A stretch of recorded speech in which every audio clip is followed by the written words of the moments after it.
Glutamine synthetase और amino transferase जो हैं ये सेंट्रल रोल प्ले करते हैं। कौन कौन से एंजाइम हैं? ग्लूटामेट डिहाइड्रोजिनेज, ग्लूटामिन सिंथेटेज और अमाइनो ट्रांसफरेज, ये सेंट्रल रोल प्ले करते हैं। ये हमने लास्ट लेक्चर के अंदर जो है ये सारा किया था। राइट जी। सो एस्पैराजीन हमने बना ली थी कि नहीं? हाँ जी बोलिएगा।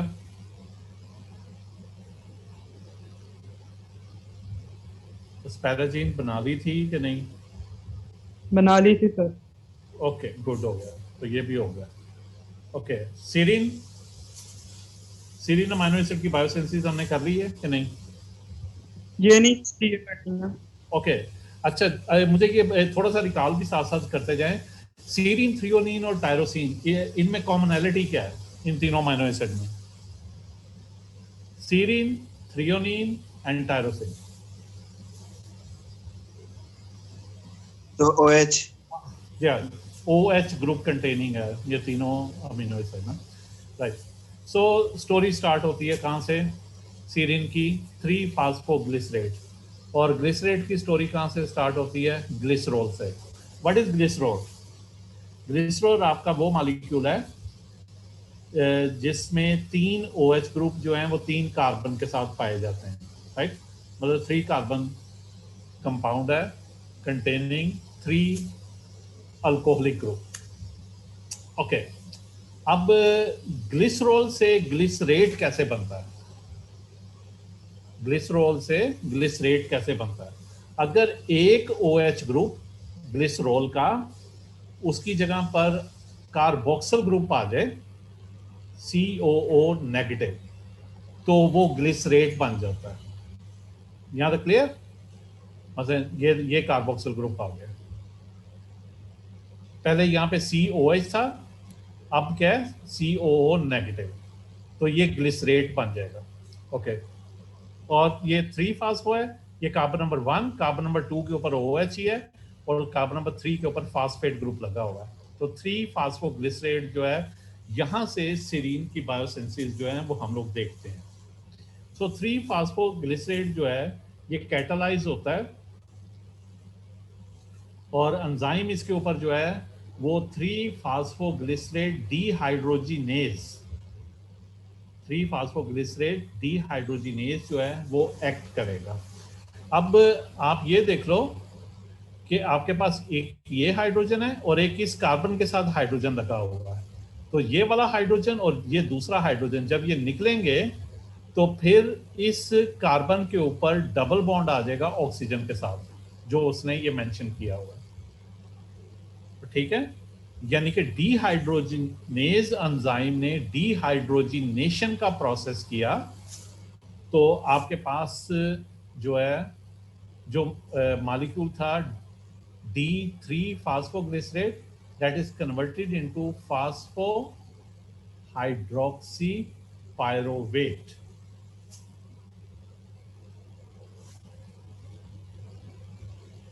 ठीक है जी। उसके बाद क्या हुआ? ये जो फास्फो हाइड्रोक्सी पायरोवेट है ये आपका कपलिंग कर रहा है रिएक्शन, राइट।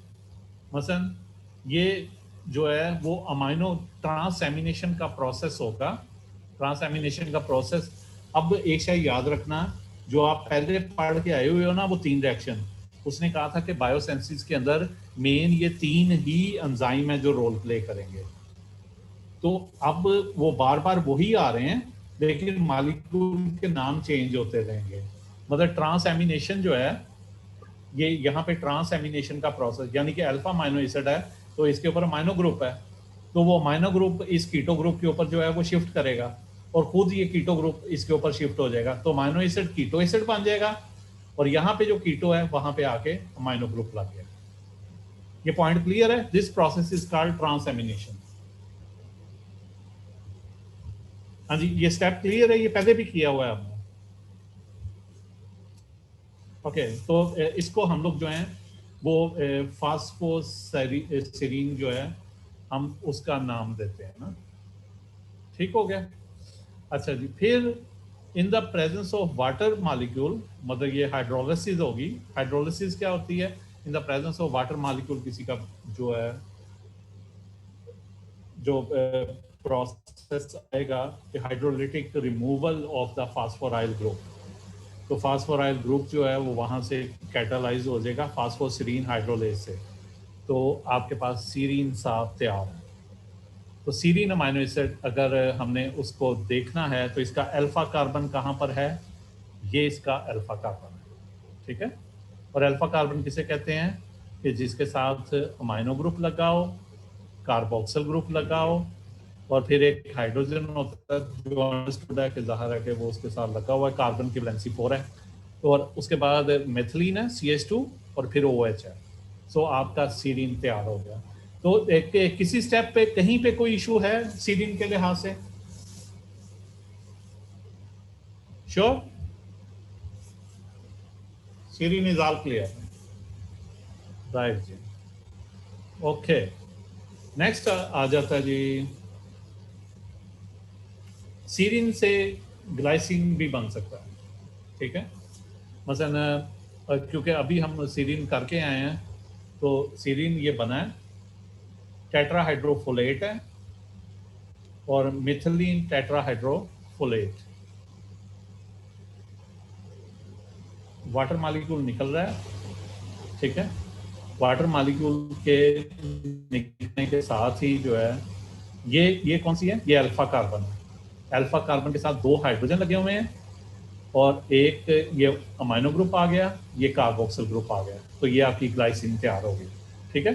तो सिंपली सीरीन से ग्लाइसिन जो है इनकी इंटर कन्वर्जन होती है। अगर आप एरो की तरफ देखोगे तो एरो इस साइड पे भी जा रहा है, बोथ साइड पे मूव कर रहा है, तो इसका मतलब ग्लाइसिन से सीरीन बन सकती है और सीरीन से ग्लाइसिन बन सकती है, राइट। लेकिन इस्तेमाल क्या होगा आपके पास? Tetrahydrofolate, tetrahydrofolate. ओके, ये रिएक्शन डिस्टर्ब तो नहीं कर रहा सीरीन और ग्लाइसिन का?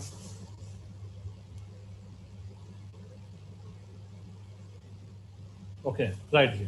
ओके, लेकिन जो मेन पाथवे है formation of glycine from Colin, तो उसको हम लोग जो है वो देख लेते हैं। ये कॉलिन का मॉलिक्यूल है कि जनाब उसमें नाइट्रोजन है सेंटर में, और 1 2 3 मिथाइल लगे हुए हैं, ओके। मतलब नाइट्रोजन के साथ क्या लगे हुए हैं? 3 मिथाइल लगे हुए हैं, और फिर CH2OH। कॉलिन का स्ट्रक्चर क्लियर?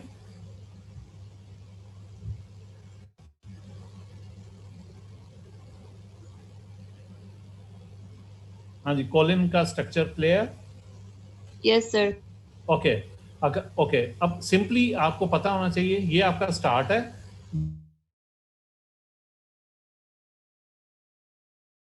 हुए हैं, और एट द एंड नाइट्रोजन के साथ 3 हाइड्रोजन लगे हुए हैं, क्लियर? तो इसका मतलब टोटल जर्नी जो है वो क्या है कि मिथाइल ग्रुप जो है वो रिमूव होते जाएंगे और उसकी जगह हाइड्रोजन जो है वो लगते जाएंगे, और ठीक हो गया, राइट। सो कोलिन जो है वो कन्वर्ट होता है बीटेन एल्डिहाइड में। एल्डिहाइड ग्रुप क्या होता है? C double bond OH। ये एल्डिहाइड ग्रुप जो है वो लगा हुआ है। ये पहले अल्कोहलिक था, OH था, अब ये एल्डिहाइड ग्रुप बन गया, ठीक है। जब एल्डिहाइड ग्रुप बना है तो water in the presence of NAD इसके ऊपर एक्ट करेगा। तो जब वाटर इसके ऊपर वाटर ऐड होता है तो आपका जो एल्डिहाइड ग्रुप है, ये एल्डिहाइड ग्रुप, ये जो ब्लू कलर में शो हुआ होता है ना, आपने फोकस उसके ऊपर रखना है कि ऑपरेशन इसके ऊपर होगा। तो ये ऑक्सीजन जो है ये कार्बोक्सिलेट आयन के अंदर जो है वो कन्वर्ट हो गई है, ओके। फिर उसने इस मिथाइल को फोकस किया, बीटेन एल्डिहाइड से बीटेन बन गई। अब उसने इस अल्काइल को फोकस किया, तो इसका मतलब कि ये अल्काइल रिमूव हो रही है, और अल्काइल की रिमूवर के बाद जो है नाइट्रोजन के ऊपर जो है नाइट्रोजन के ऊपर हाइड्रोजन आ जाएगा, फिर ये डाइमिथाइल ग्लाइसिन बन जाएगा। ओके, डाइमिथाइल ग्लाइसिन, और डाइमिथाइल ग्लाइसिन आगे जो है वो सार्कोसिन में, जब एक और आपका मिथाइल निकल जाएगा तो वो सार्कोसिन में कन्वर्ट होगा, और सार्कोसिन जो है वो आगे जाके जब तीसरा मिथाइल भी उसमें से निकल जाएगा तो वो आपका ग्लाइसिन का मॉलिक्यूल बन गया। ग्लाइसिन के मॉलिक्यूल में ये अल्फा कार्बन है जिसके साथ 2 हाइड्रोजन लगे होंगे, ये NH3 पॉजिटिव है, और ये कार्बोक्सिल, अल्फा कार्बन के साथ कार्बोक्सिल ग्रुप, और ये ग्लाइसिन का स्ट्रक्चर डिस्टर्ब तो नहीं कर रहा किसी को अंडरस्टैंड करते हुए, क्योंकि उसने सिंपल लाइन लगाई हुई है। जहां पे बेंड आ रहा है वहां पे कार्बन है, मतलब वो लाइन है ना जहां पे बेंड है तो वहां पे कार्बन है, और कार्बन की वैलेंसी 4 होती है। अगर एक तरफ वो अमाइनो ग्रुप है, दूसरी तरफ कार्बोक्सिल ग्रुप है, तो इसका मतलब कि 2 वैलेंसी हैं, उसके ऊपर हाइड्रोजन जो है वो लग जाएगा, तो इस तरह कार्बन की वैलेंसी जो है वो कंप्लीट हो जाएगी। तो ये था आपका ग्लाइसिन। सो अभी तक कितने अमाइनो एसिड हो गए हमारे पास, अगर हम पीछे से थोड़ा सा आके देखते हैं। Glutamate, glutamine, glutamate, glutamine, alanine and aspartate. फिर हमने इन 3 एंजाइम्स को सेंट्रल रोल में दिया कि अमाइनो एसिड की बायोसिंथेसिस में ये रोल प्ले करते हैं, डिहाइड्रोजिनेज, सिंथेटेज और अमाइनो ट्रांसफरेज। फिर एस्पैराजिन एंड देन सीरिन, एंड ये अभी तक जो हमने किया वो ग्लाइसिन था। ओके, अच्छा जी, फिर आ जाती है प्रोलीन। प्रोलीन जो है स्टार्टिंग फ्रॉम ग्लूटामेट, मतलब प्रोलीन अगर बनेगी तो वो एक और अमाइनो एसिड से ही बनेगी, तो वो कौन सा जी? ग्लूटामेट है। ग्लूटामेट हमें पता है कि जो एसिडिक अमाइनो एसिड हैं, 2 आपके एसिडिक अमाइनो एसिड हैं, स्पार्टिक एसिड और ग्लूटामिक एसिड, और दोनों में फ़र्क जो है सिर्फ CH2 यानी मिथिलीन का है। स्पार्टिक एसिड के अंदर एक मिथिलीन है CH2, और ग्लूटामेट के अंदर हम देखते हैं एक ये CH2 है और एक ये दूसरा CH2। ये कर्सर नजर आ रहा है आपको जो मैं मूव कर रहा हूँ? ओके, राइट जी। सो स्टोरी स्टार्ट करते हैं ग्लूटामेट से। ग्लूटामेट के ऊपर ATP एक्ट करता है, तो ग्लूटामेट जो है फास्फेट के अंदर वो कन्वर्ट हो रहा है, एंड ये कार्बोक्सिलेट के ऊपर जो ऑक्सीजन था उसके ऊपर फास्फेट लग गया। फिर आगे जो है NADPH जो है वो एक्ट करेगा, तो आपके पास ग्लूटामेट गैमा सेमी एल्डिहाइड, इसको हमने पहले देखा हुआ है इस मॉलिक्यूल को, ये सेमी एल्डिहाइड बन गया। फिर अब ये क्योंकि रिंग की शक्ल में जाना है इसने एट द एंड प्रोलीन ने, तो अब ये रिंग की फॉर्मेशन जो है वो होने जा रही है, और उसमें वाटर मॉलिक्यूल जब निकलेगा तो पायरोलीन कार्बोक्सिलेट जो है वो आपके पास फॉर्मेशन हो जाती है, और पायरोलीन कार्बोक्सिलेट जो है दिस वन, पायरोलीन कार्बोक्सिलेट 5 कार्बोक्सिलेट, इसके ऊपर NADPH एक्ट करता है, तो आपके पास जो ये प्राइमरी अमीन थी तमाम अमाइनो एसिड्स के अंदर, तो प्रोलीन के अंदर जो है वो आपके पास प्राइमरी अमीन नहीं रहती। इसी वजह से जो है इस बकाया सारे जो अमाइनो एसिड हैं उन्हें हम AMINO लिखते हैं, और इसको IMINO लिखते हैं, राइट। और ये प्रोलीन अमाइनो एसिड जो है इसको अगर इसको प्रोटीन के स्ट्रक्चर में अगर हम इसका करैक्टरिस्टिक देखते हैं तो ग्लाइसिन और प्रोलीन, ग्लाइसिन जो अभी हमने बनाई है और जो ये प्रोलीन है, तो जहाँ पर बेंड आना होता है, मतलब प्रोटीन जो है वो उसका जो थ्रेड है उसने मूव करना है, मतलब वो उसने शार्प 180 के एंगल के ऊपर जो है टर्न करना है, तो वहाँ पर प्रोलीन और ग्लाइसिन जो है ये अमाइनो एसिड जो हैं वो हमें हेल्प आउट करते हैं। So are we up with proline?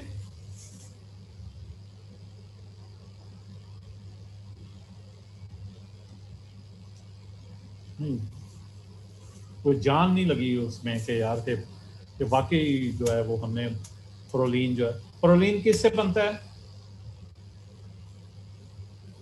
हाँ, एक दूसरे अमीनो एसिड से बनता है, राइट। टोटल स्टेप कितने हैं? 3 स्टेप है, राइट। एक में उसकी फास्फोराइलेशन हो जाती है, ठीक है। फास्फोराइलेशन जो है ज़ाहिर है एटीपी के मालिक्यूल के जरिए होगी। दूसरे के अंदर जो है वो फिर हमने आगे जाके क्या किया कि वो जहाँ पे फास्फोराइलेशन हुई थी वो सेमी एल्डिहाइड ग्रुप में कन्वर्ट हुई है। सेमी एल्डिहाइड ग्रुप अगले स्टेप में वहाँ से वाटर निकला है तो वो कार्बोक्सिलेट में कन्वर्ट हो गया, पायरोलिन 5 कार्बोक्सिलेट, राइट। और उससे नेक्स्ट स्टेप के अंदर NADPH एक्ट करता है तो आपका प्रोलीन का अमीनो एसिड जो है वो तैयार हो जाता है, राइट। सो प्रोलीन हो गई एंड देन नाउ जी टायरोसिन।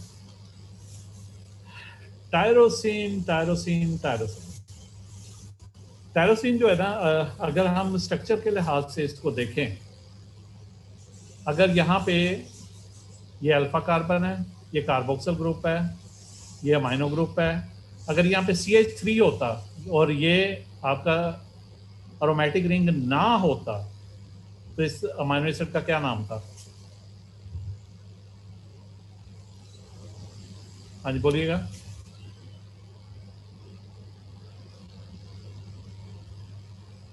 इस अमाइनो एसिड का क्या नाम था? एलानिन था, ठीक है। और जब उसका एलानिन का एक हाइड्रोजन जो है वो फिनाइल के साथ तब्दील हो जाता है तो फिर उसका क्या नाम पड़ जाता है? Phenyl alanine. और फिर फिनाइल एलानिन का एक हाइड्रोजन OH के साथ जो है, मतलब कि ऑक्सीजन इसके साथ अगर आके लग जाती है तो फिर वो टायरोसिन के अंदर कन्वर्ट हो जाता है।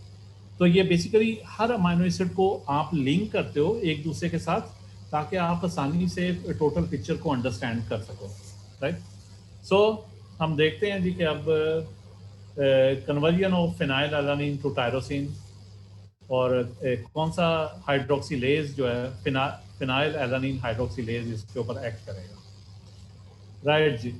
सो पहले स्टेप को अगर हम देखते हैं, NADPH जो है वो NADP में कन्वर्ट हो रहा है और ये कपल किसके साथ कर रहा है? डाईहाइड्रोबायोप्ट्रीन। डाईहाइड्रोबायोप्ट्रीन जो है वो हाइड्रोजन लेता है किससे? NADPH से, तो वो टेट्राहाइड्रोबायोप्ट्रीन में कन्वर्ट होता है। मींस कि अब जो है बायोप्ट्रीन जो है वो रिच हो रहा है हाइड्रोजन के लिहाज से। फिर जब उसके पास हाइड्रोजन ज्यादा आ जाते हैं तो फिर वो किसके साथ रिएक्ट कर रहा है? ऑक्सीजन के साथ। जब वो ऑक्सीजन के साथ रिएक्ट कर रहा है तो वही रिएक्शन जो है जो कपल हो रहा है किसके साथ? फिनाइल एलानिन के साथ। एक तो यहाँ पे हाइड्रोजन है, ऑक्सीजन, 2 हाइड्रोजन हमारे पास अवेलेबल हो गए, 2 ऑक्सीजन के एटम अवेलेबल हो गए, ठीक है जी। और ये वो जगह है जहाँ पे हमने फिनाइल एलानिन का ऑक्सीजन जो है वो इंडक्ट करना है। जो टेट्राहाइड्रोबायोप्ट्रीन के 2 हाइड्रोजन थे वो एक ऑक्सीजन को लेके उन्होंने पानी बना दिया, पीछे रह गया एक ऑक्सीजन।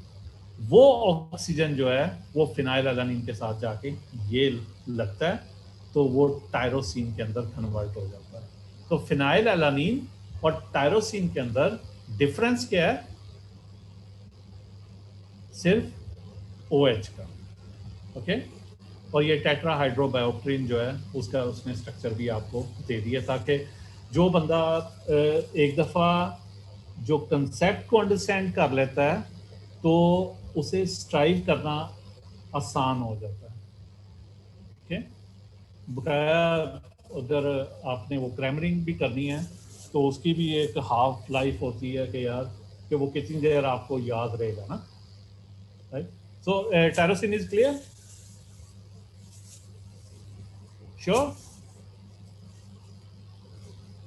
ओके, अच्छा जी। उसके बाद आ जाती है जी प्रोलीन। प्रोलीन तो हमने बना ली थी ना, अब उसकी हाइड्रोक्सिलेशन जो है, पोस्ट ट्रांसलेशन मॉडिफिकेशन आपने पढ़ी हुई है। पोस्ट ट्रांसलेशन मॉडिफिकेशन में क्या होता है कि जब प्रोटीन बन जाती है तो उसके ऊपर जो डिफरेंट अमाइनो एसिड्स पाए जाते हैं तो उन अमाइनो एसिड्स के ऊपर जो है डिफरेंट ग्रुप्स आके लगते हैं।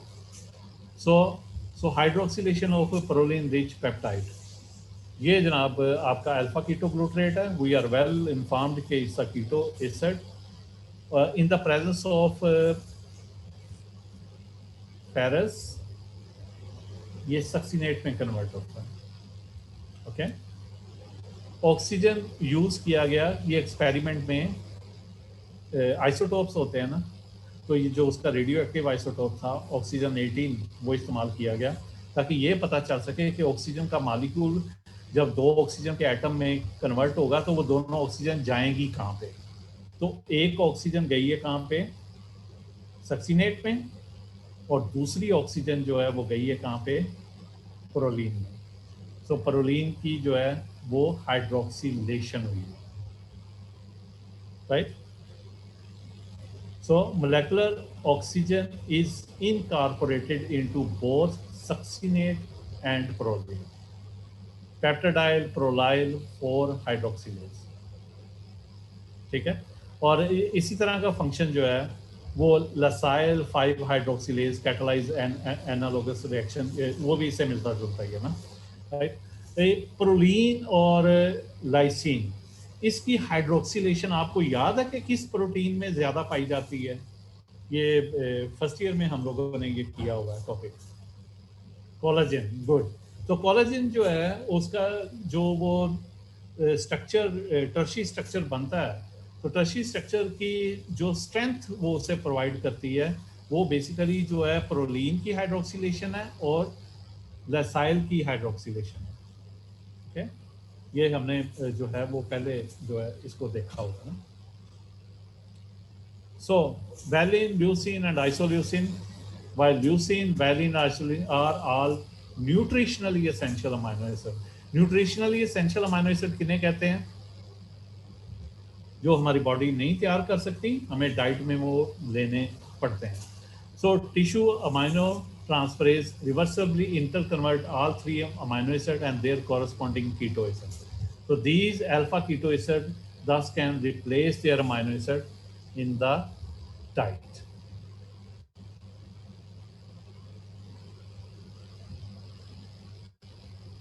Okay. राइट. सेलिनोसिस्टीन ये हमने फर्स्ट ईयर में भी किया था कि ये वो वाली आपके पास अमाइनो एसिड है जिसे आप 21st अमाइनो एसिड कहते हो. यहाँ पे सल्फर होता है, तो अगर सल्फर होगा तो क्या होगा, ये दिस वन विल बी, अगर यहाँ सेलेनियम की जगह पे सल्फर है तो इसका क्या नाम है, सिस्टीन, राइट.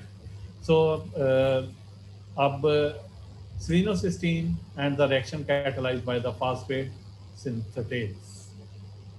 Okay. So ये समरी थी. इस समरी को जो है वो आप एक दफ़ा स्कर्वी के ऊपर जो है डेफिशिएंसी ऑफ विटामिन सी, क्योंकि उसमें हाइड्रोक्सिलेशन जो है प्रोलीन और पेप्टाइडाइल लाइसिन जो है उसका फेलियर हो जाता है, तो क्रॉस लिंकिंग जो है मैच्योरिंग कोलेजन की नहीं होती. ये थर्ड पॉइंट की बात कर रहा हूँ, right. Cysteine, tyrosine, hydroxyl found from, इसको ज़रा एक दफ़ा गो थ्रू देख लो कि ये सारे टॉपिक हमने कर लिए हैं, और अगर किसी का कोई इशू किसी जगह पर भी आता है तो ही और शी में आस्क एनी टाइम. ओके.